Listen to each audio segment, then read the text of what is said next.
Welcome back to the Raven's Room. I hope you're ready for today's story because this one's messy. What do you mean by messy? Well, let me tell you. Our story today starts out, of all places, in Green Bay, Wisconsin. Green Bay is situated 90 miles from the north of Milwaukee. Interestingly, it is actually the toilet paper capital of the world. Probably shouldn't have led with that fact, but there you go. It's also probably more famous for the Green Bay Packers. For all you non-Americans out there, the Green Bay Packers are a professional American football team. The Green Bay Packers are really popular due to the fact that they're actually quite a good football team. They do win a lot of games, but they also have a really colourful history which fans can relate to. As well as all of this, the state of Wisconsin itself is known for its cheese production, so it's actually quite world famous. And a fun fact, if Wisconsin was a country, it would be the 4th largest producer of cheese in the world. So because of this, at Green Bay football matches, you'll often see fans wearing cheese hats. I'm not gonna lie, I would wear a cheese hat if I was at a match. Now, although our story ends in Green Bay, Wisconsin, it didn't start there. It actually started in Canada with a little girl who went by the name of Taylor Coronado. Taylor was born on the 23rd of November 1997. Taylor lived with her mom and dad, and from kindergarten right up through until 5th grade, she actually did really well in school. She got good grades, the teachers liked her, she was socializing with other kids really well, so there was no issues at all. She was actually like a really good student. What's even more impressive about the fact that she was doing well in school during that period is that she was also dealing with some pretty significant mental health problems for a child. For Taylor, her mental health struggle started from about the age of 7, and this is when she was diagnosed with ADHD and depression. So from 7 to 14, she actually received outpatient psychiatric counselling to help her with this. But the professionals know what they're doing most of the time, hopefully. So she was actually prescribed a mood stabilizer, an antipsychotic drug, and an antidepressant. And these were all prescribed right up until she was 18. So she was meant to be taking these tablets right up through until she was 18. However, what becomes a theme with this story is that Taylor kind of liked not taking her medication. So sometimes she would just wean herself off. And obviously that's never a good idea when the medications are pretty severe like that and cause chemical imbalances in your brain, especially if you're dealing with some severe psychiatric issues. Prob's not a good idea, Taylor. When Taylor was in the 4th grade, this is when the family moved to the wonderful home of the Green Bay Packers. Considering Taylor had mental health issues to deal with as a child, she already had it pretty rough, and it didn't help that her mother was also an alcoholic and her father was in and out of jail. So it was quite a turbulent home. And sadly, when Taylor was in the 5th grade, that is actually when her mum passed away from cirrhosis of the liver due to alcoholism. Taylor was close to her mum, and this absolutely devastated her. She was traumatized from this. It made a massive impact in her life from that point going forward. And in fact, it was so traumatic to lose her mother that later on she would actually be diagnosed with PTSD from the experience of losing her mum. So now we're up to the 5th grade, and this is the same year that her mum dies. And to reflect this, Taylor's school life starts to get gradually worse and worse. So she becomes more oppositional in school. She starts challenging teachers, starts challenging classmates. There was quite a big shift in her behaviour.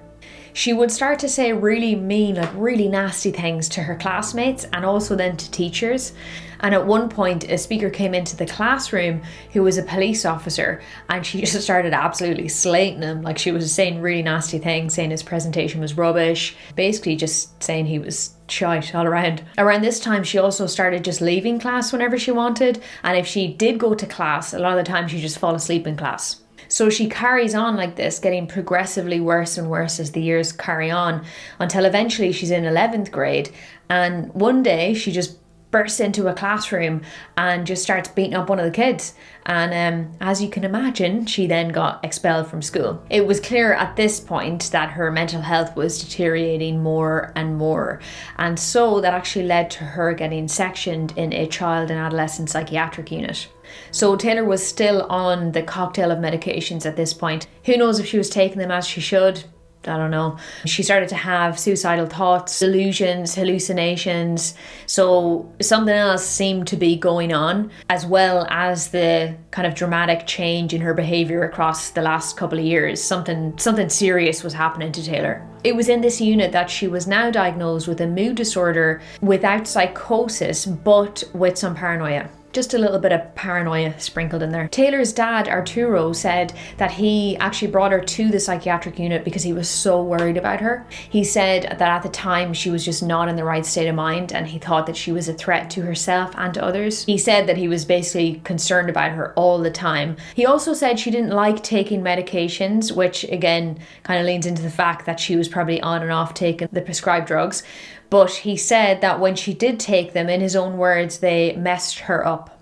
Taylor did finish high school, but she didn't graduate from the Green Bay High School. She actually went to Texas to live with her dad's parents, so her paternal grandparents. She finished her senior year there in Texas, and then she came back to Green Bay. Now the story takes us to February 2020 in Green Bay. At this point, Taylor is finished school and she's free as a bird.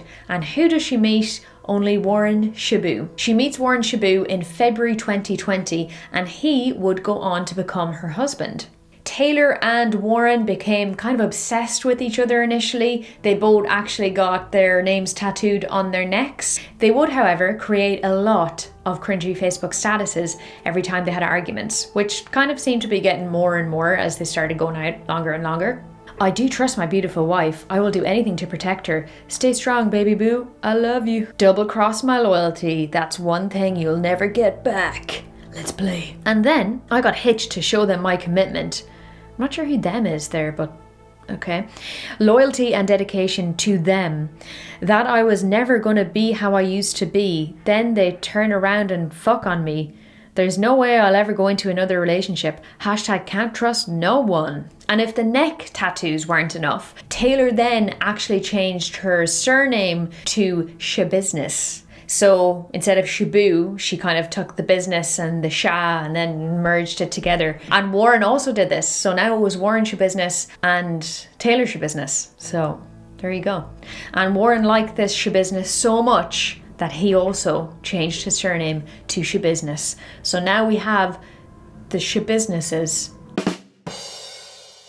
To add to the cringe, not that we really need to add more cringe to Schabusiness, Warren, good old Warren, on his Facebook page, he didn't even spell Schabusiness correctly.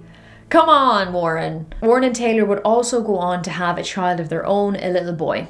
Within the same year that they met and got married, Warren was already off to jail. He was in and out of jail quite a lot. Warren Schabusiness was not a good egg, unfortunately. He was a drug dealer and he had a lot of previous convictions, for example, domestic abuse, resisting arrest, drug dealing, as you might have guessed. And it was actually Warren that introduced Taylor to meth. So Taylor started taking meth after she met Warren and continued to take meth and actually became quite a severe addict. They'd been together for about 2 years or so. During the course of their relationship, before he would go to jail, because he was in and out of jail a lot, he was very controlling and physically abusive to Taylor. On some occasions, she had to run to neighbours for them to call 911. So at this point, Warren gets locked up in jail, and I'm sure part of Taylor is probably relieved that he's gone. She then carries on with her own Schabusiness, which is making dream catchers, dog tags, logos, and just creative little stuff like that. She probably didn't really make too much money from this, but it seemed to be her only source of income at the time. But as her addiction got stronger and stronger to meth, she resorted to kind of more dangerous things to get the drugs. So later in 2020, Taylor would actually resort to prostitution to pay for meth. She would also take a lot of the white stuff around this time too, and she was reported as saying that she would try to control her urges or impulses to attack people. So now we have a person that's severely addicted to meth and also takes the white stuff, isn't taking her prescribed medication, and has some pretty severe mental illnesses knocking around up there. So yeah, it's probably not looking good. Taylor's mental health continued to deteriorate more and more. If you can imagine it getting even worse, considering, you know, everything that's going on at the minute for her. Pretty bad. She started uploading selfies of her and Jeffrey Dahmer. So she'd like a picture of him out and then she'd like snap photos of them. She's looking at him almost like lovingly, which Probably not a good indicator of the old mental health. Now, specifically because of her addiction to meth, she was arrested one day because she was walking up and down the street, knocking on people's doors, didn't know what she was at, didn't know where she was going. And the police came. She actually tried to attack one of the police officers. And, you know, he was asking her, like, what the hell are you doing? What are you doing here?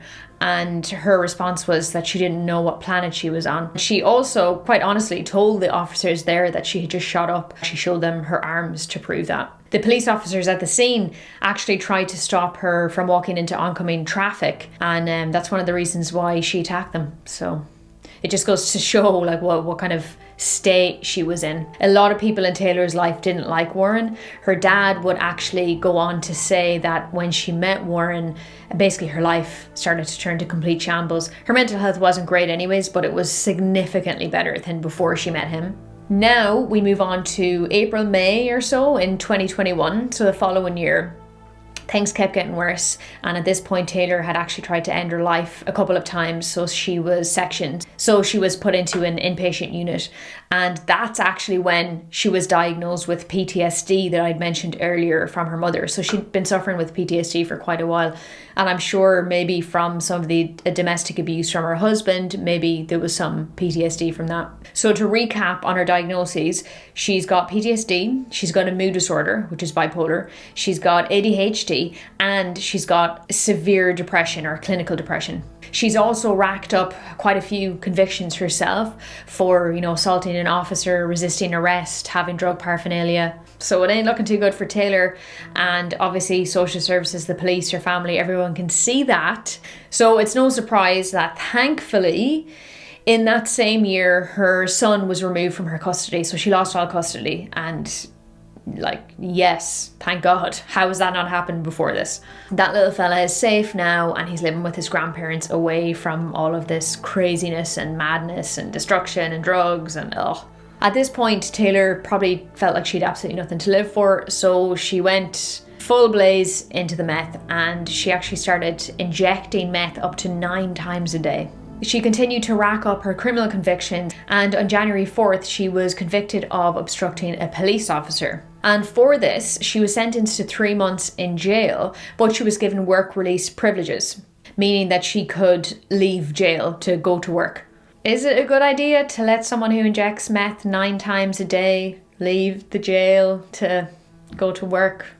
No, probably not. Like, what? Who decided that? Nothing could possibly go wrong. One of the people that Taylor would meet up with to take drugs with was somebody called Shad. Shad Thyrion was also 24, so he was the same age as Taylor, and the pair actually knew each other. So they had gone to the same high school in Green Bay, and they kind of had like dated a little bit on and off, so they were in a romantic relationship previously, so probably a little bit more than friends. Yeah, that's who she would meet up with sometimes to take drugs. Shad himself lived with his mum and his stepdad. They got on quite well. There was no dramas there. They were all happily living together. In general, Shad seemed like a nice guy. He seemed pretty decent. He had a family that loved him and cared about him. He worked with his father and grandfather at their family business. His family say that Shad enjoyed camping, games, and spending time with his family. He was a very kind and compassionate person who often thought of others before himself. He was a talented artist, especially at wood carving, and he was also keenly into music. Shad was just an all-round nice guy. It seemed like he'd fallen into drugs. Unfortunately, he still somehow managed to kind of keep it together with regards to holding down his job still. So yeah, he just happened to be friends with Taylor Schabusiness, which was not good. So now it brings us to February 21st of 2022, and Taylor Schabusiness herself picks up Shad from his house. They went to the apartment that Taylor was actually staying in, and they all took quite a lot of drugs. There was actually another person there as well. All 3 of them smoked marijuana, but Taylor and Shad would also go on to take meth. And then the friend actually left at that point. Then Taylor decided to inject herself and Shad with an antidepressant called trazodone. Pretty clear that Schabusiness is heavy on the drugs, and obviously so is Shad. Then Taylor and Shad actually went back to Shad's house. So he lived in the basement of the house. He had his bedroom down there. They came into the house and they went downstairs. That was quite typical for Shad. Like, he'd have friends over, they'd go down to the basement bedroom, and you know, his parents might not see him for a little while. They'd just think that he was down there having fun or whatever. But Schabusiness and Shad were actually doing a little bit more than hanging out down there. So Warren Schabusiness, I feel like I have to say Schabusiness whenever I get the chance, he was still in jail. So Taylor's out, he's in jail. Maybe she's getting bored, so she's kind of picked up Shad, and then, you know, they're having this a kind of love interest, or, you know, a kind of secret romance until Warren gets out. So they would go down to the basement and they would get pretty spicy down there. This time when they went down, Shad actually brought out 2 metal like dog collars, like dog chains, kind of BDSM vibe, kind of like my last video, some similarities. And he put one of these on, and then Taylor would proceed to strangle him. But the strangulation had actually been part of their endeavors in the past. So this was like, this was normal. But on this occasion, it definitely was not normal. Taylor Schabusiness just lost the run of herself. It's a very Irish term. It just means that she, you know, flipped out, basically. Didn't know what was going on. And she just started to choke him with the dog collar, but really, really hard, and she wouldn't let go. She wouldn't stop. Shad is lying on the bed, like face down, facing the bed, and Taylor is on top of him, grabbing the dog collar from the back and like yanking it and pulling it. And she does it so severely that his whole face actually turns blue and he starts coughing up blood, bless him. I can't even imagine how, oh God, how that must have felt for him, because he was obviously in an altered state with the drugs, and oh my God, it just would have been such panic, and oh, it's not even worth thinking about. So Taylor Schabusiness at this point thought, oh well, I've choked him so severely now, I'm just going to keep going. And that's what she did, and she kept choking him, and she was doing it for so long that she actually lost consciousness herself, blacked out basically because of how much drugs she had taken. And she would come back to and realize that he was still alive and, you know, trying to fight her off in a really probably like feeble way, because he was so deprived of oxygen and completely off his face from the drugs. And then she would just go back at it, and she would just go back to strangling him again and again, until eventually he sadly passed away. He was coughing up the blood, right, and I was just waiting for him to die, and then like I was looking at his purple face. I don't even know anymore. Like it was weird. I was riding him like a donkey, okay? And then like I think so. I think that's what was happening. I was pulling, and then like I don't know. I just didn't stop. I don't know why. I didn't stop. Now Taylor is in the basement with Shad, who she has just murdered. And she thinks it will be a good idea to continue the sex acts. So she completely violates, humiliates, degrades, every horrible word you can think of to this man. She gives him coral becks, if you get what I mean. And she has things that she uses and puts up places where the sun don't shine that would be used in sex acts. Hopefully that riddle makes sense. But yeah, she completely violated him. Sounds horrific. So if that wasn't bad enough, it gets worse. It gets worse. She's doing the coral becks, okay? She's giving him coral becks, and in her weird fucking mind, she thinks it's a good idea to behead him, to start literally sawing off his neck, his head.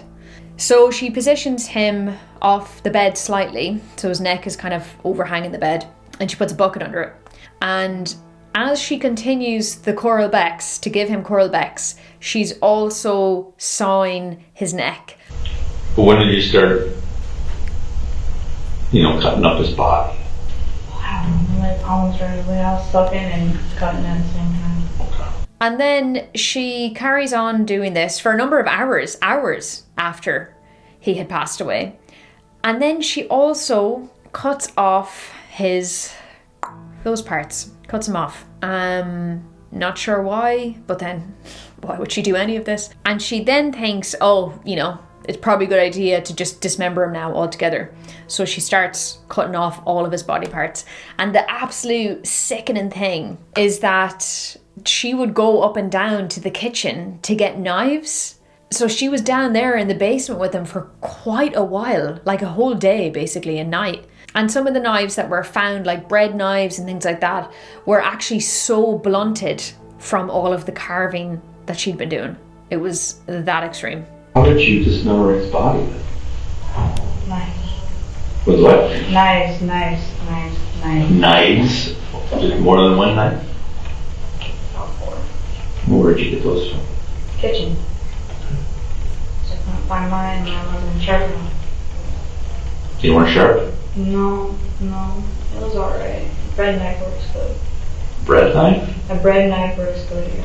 Really? I had to use what I used, so like, yeah. I got lazy last night, so. You ever love something so much that you kill it? So remember, she picked up Shad on the night of the 21st. Now, it's the early hours of February the 23rd. So she's been with the body, dismembering it, that entire time. Obviously excluding the first few hours when they were smoking and whatnot, and the actual act. But she's been with the body for a very long time, dismembering it in his own home with his mum and stepdad upstairs. They were completely unaware that anything untoward was happening, literally their worst nightmare happening in their basement, until the night of February 23rd, so it was around 2:30 or 3 in the morning, and Shad's mum actually woke up to the sound of the storm door slamming. And then she also heard a vehicle driving away, so she thought that was kind of weird. So she got up and had a look downstairs and she could see that the light in the basement was on. So, you know, didn't think anything of it, just thought maybe it was Shad, maybe he was still up, maybe he left the house in the middle of the night for some reason or another. So she went down, had a look, couldn't see anything. And as she was about to come back upstairs, she noticed there was a bucket on the ground and it had a towel over it. And she went to the bucket and she lifted up the towel and she seen her son's head in the bucket. She was initially so shocked by this that she couldn't even process or comprehend what she had just seen, as you can even a smidge imagine. Like, oh, it's like, you can't even, there's no words for something like that. She'll never be the same again. She went up to the stepdad immediately. Actually was quite calm because I think she was in such shock, and said, I think Shad's head is in a bucket in the basement. And the stepdad was like, what the fuck? So he rang the police. My friend just woke me up and swears that she found her severed head of her son in the basement. I have no clue what's happening. My girl swears that she's found her severed head of her son in the basement. Did you go down there? In a bucket. I went down, I can't tell what the fuck. Part of my language, I'm kind of a little freaked out. Okay. Did she just wake up and say that? Yeah. And whose head is it? She's claiming it's her son. Yes, she's upstairs. She's a little freaked out, and I don't know what to do. Okay, alright, stay on the line. And, you said you went down there, correct? Yeah, and I lifted the towel, but I can't see very well, and I can't tell what the hell it is. So there's something in the bucket. There's something in the goddamn bucket in there. Okay. If she won't look again, I don't know what the hell, man. Do you think she's hallucinating, or do you think that... I don't think so. I went down and there's something in the damn bucket. I don't know, man. She's a little freaked out and kind of freaking me out. So the police officer said, you know, stay up here, we're going to go down, we're going to check it out. And the police officers themselves were also like, what the hell, what's going on? You know, probably thinking it was a prank or something, or that the mum was mistaken. They went downstairs and the first thing they noticed in the basement was that there was blood, a lot of blood. There was blood on the mattress from where she decapitated him. There was blood spotted around in different parts of the room, on the floors. So they knew something bad has happened here. And they went to the bucket that the mum described, lifted up the towel and seen the head. And at first they actually thought the head could be fake because of how insane that situation was. And, you know, the officer who looked asked the other officer to just double check it wasn't, you know, like a dummy head. And he said, yeah, no, that's a real fucking head. Hold on, just...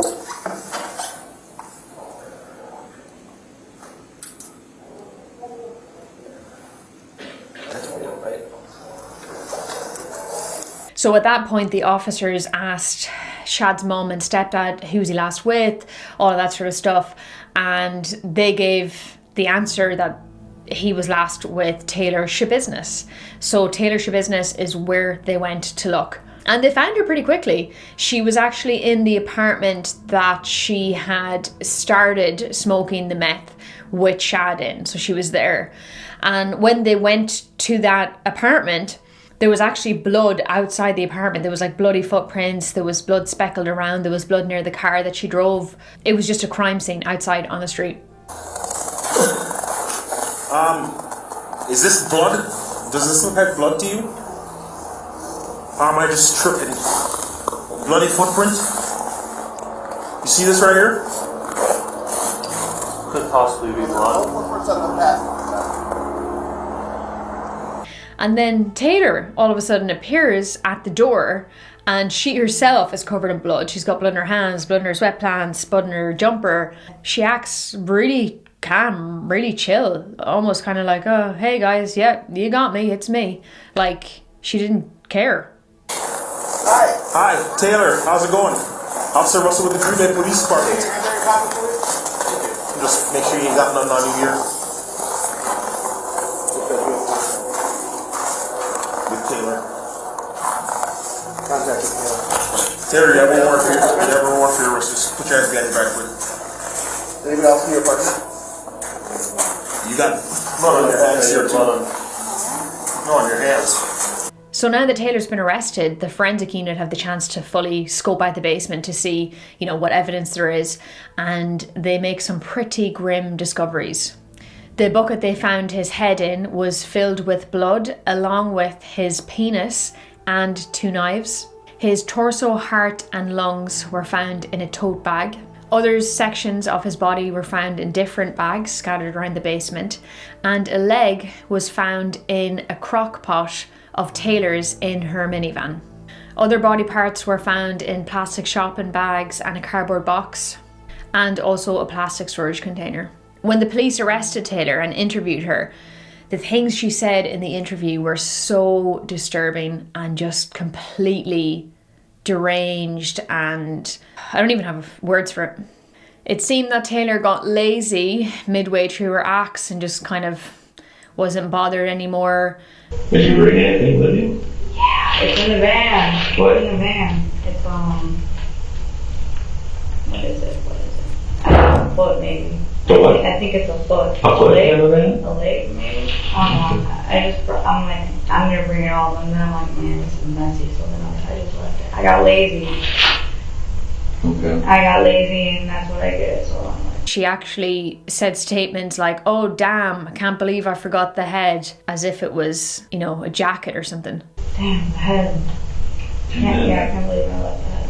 Taylor Schabusiness was then charged with first-degree intentional homicide, mutilation of a corpse, and third-degree sexual assault. She pleaded not guilty by reason of mental effect or disease, which is basically just not guilty by reasons of insanity. So now it was up to her defense team to prove that she wasn't able to tell the difference between right and wrong at the time of the crime. Her psychologist, her defense psychologist, stated that she had tried to interview her quite a few times, and for the first 3 interviews she actually was completely mute and wouldn't say anything, but she did at one point pick up a chair and throw it at the psychologist, and she just became extremely angry for no apparent reason. Eventually Taylor Schabusiness did speak with the psychologist on, I think, the 4th visit, and even then the psychologist noted that everything she said was like odd, that what she was saying, her emotional affect, her expressions, her tone, it didn't match the things that she said.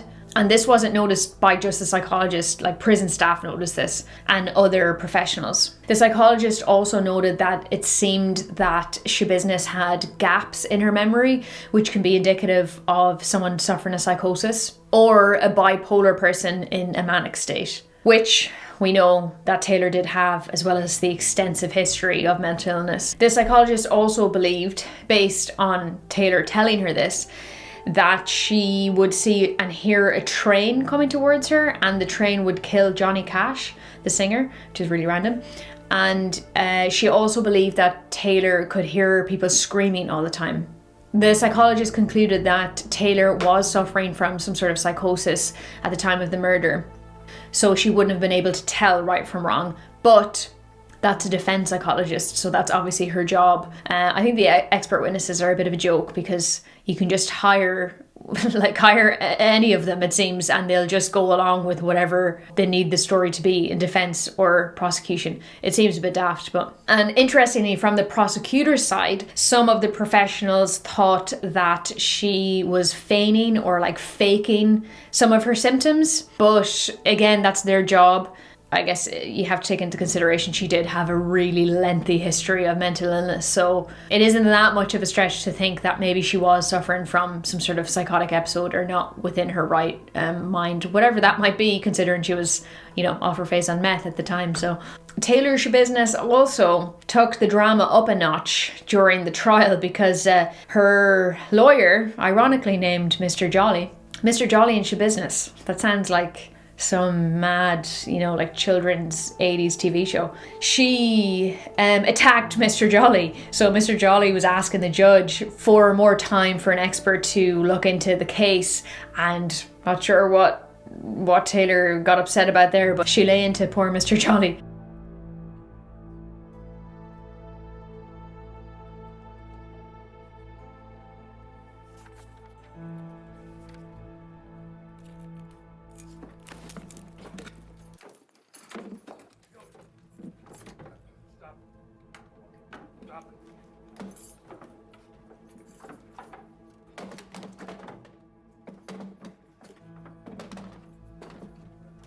Rachel, call.